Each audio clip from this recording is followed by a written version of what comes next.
Hello, friends. Welcome back to another day of nuggets. How would you complete the sentence? A leader is blank. Well, what's your answer? Is a leader a boss who tells you what to do? Is it someone in a position of power? Leadership is a topic of much study, both in the secular as well as the religious world, because it significantly affects the performance of a business or the growth of a company. So in a nutshell, a leader is someone who uses their own behaviors and actions to guide, motivate, and influence others. And there are different ways to achieve this, and thus leadership styles are born. Some of the more well-known leadership styles are transactional, transformational, authoritarian, democratic, charismatic, and servant leadership. This last style approaches leadership as serve first, lead second. And this is exactly where our focus is today. Paul told the Corinthians to view spiritual leaders as servants of Christ, servant leadership. This means that as a leader, you put the needs of others ahead of your own, and you focus ways on helping others.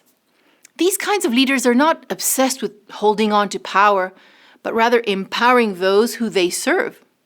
This kind of leadership creates a very strong sense of loyalty among employees as well as trust. This kind of leader asks, "How can I help?" Does this leadership style sound like anyone you know? Yes, that's right, Jesus Christ.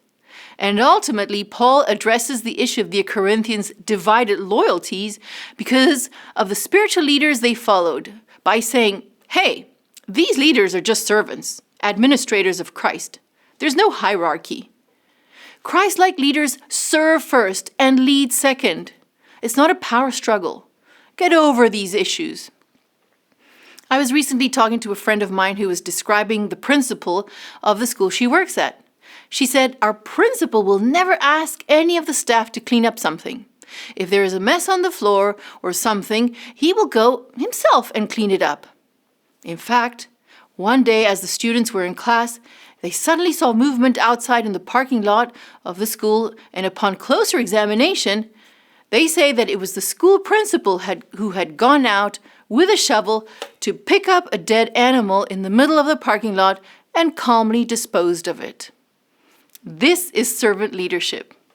You don't need to be the boss or the most important person to be a servant leader.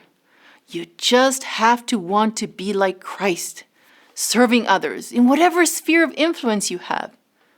Serving others is more important than holding on to whatever perceived sense of power you might have. And with this thought, we come to the end of our nugget. I'll see you tomorrow.